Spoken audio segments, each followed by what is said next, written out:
Hola, ¿qué hay?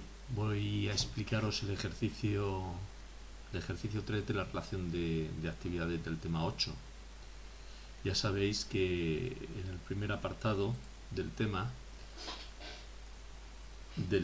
8 del estudio y representación de funciones tenéis que hacer las dos primeras actividades de la hoja.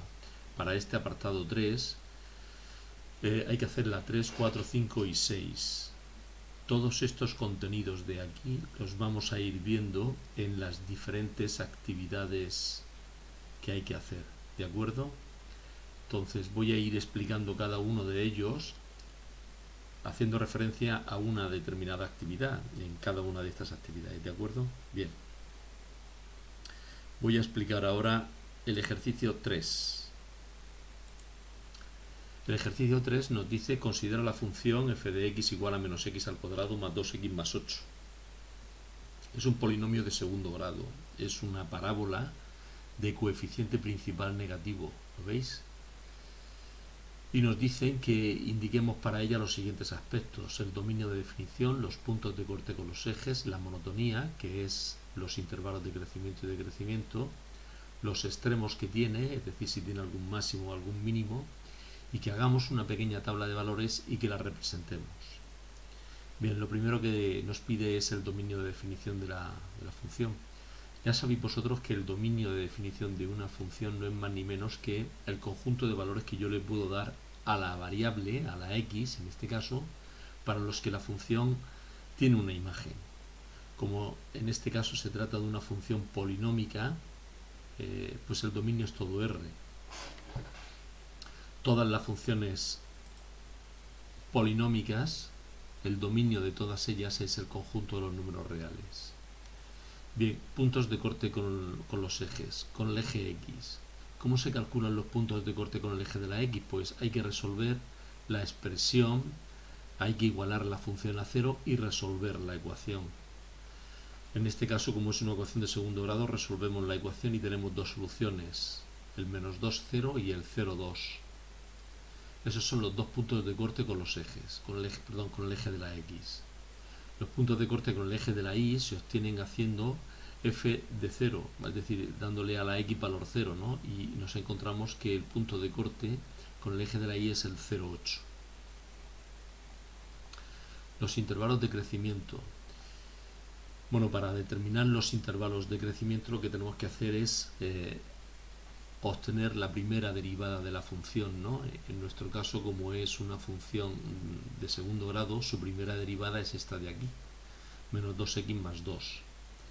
Entonces la función será creciente cuando la primera derivada sea mayor que 0 y será decreciente cuando la primera derivada sea menor que 0. ¿Vale? Para ello lo que hacemos es resolvemos la ecuación f' igual a 0, f' de x igual a 0, es decir, igualamos la primera derivada a 0 y obtenemos el punto en el que se hace 0 la primera derivada, que es el punto 1. Ese punto 1 lo que va a hacer va a ser dividirme a la recta real en dos zonas, para los valores que son más pequeños que el 1 y los valores que son más grandes que el 1. Para los valores que son más grandes que el 1, la primera derivada, esa primera derivada es negativa para cualquier valor, por lo tanto la función va a ser decreciente porque las pendientes de la recta tangente a esa función van a ser todas negativas y entonces la función lo que hace es decrecer. Para los valores más grandes que el 1, pues la primera derivada es mayor que 0 para cualquier valor y la función lo que hace es crecer porque las pendientes de las rectas tangentes a cualquier punto que sea más pequeño que 1, la gráfica de la función tiene pendiente positiva y por lo tanto la función lo que hace es crecer. Entonces los intervalos de crecimiento los pondríamos así: f de x es creciente desde el menos infinito hasta el 1 y luego es decreciente desde el 1 hasta el más infinito. Veis aquí que la función pasa de ser creciente a ser decreciente, pues en el punto 1 lo que va a tener va a ser un máximo. Extremos. Es en este apartado donde nos piden que determinemos si tiene algún máximo o algún mínimo, ¿no? Para calcularlo, pues se pueden aplicar dos criterios. El más sencillo es el criterio de la primera derivada, que nos dice que como la función pasa de ser creciente a ser decreciente en el punto 1 y es continua, entonces pues ahí va a tener un máximo, que es justamente el vértice de la parábola, y lo tendrá en el punto 1, y para hallar la ordenada lo que hago es meterlo en la función, y f de 1 pues vale 9, luego entonces el máximo lo tiene en el punto 1, 9.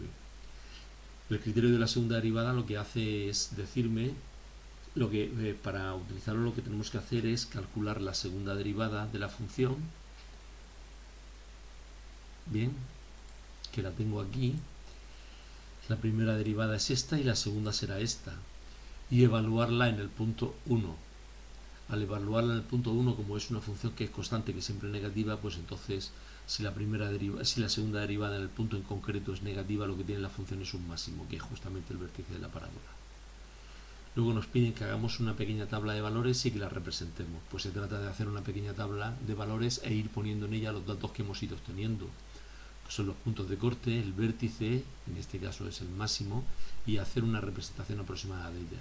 Aquí la tenéis, ¿vale? El punto de corte es el menos 2, 4, que son los que hemos sacado aquí, el menos 2, 0 y el 4, 0, y el 0, 8, ¿no? Tenemos aquí 0,8, el menos 2, 0 y el 4, 0. Y luego el máximo que lo tiene es el vértice de la parábola, que lo tiene en el punto 1, 9. ¿De acuerdo? La función, como tiene coeficiente principal negativo, pues es una parábola invertida así, ¿no? Venga, un saludo, ánimo.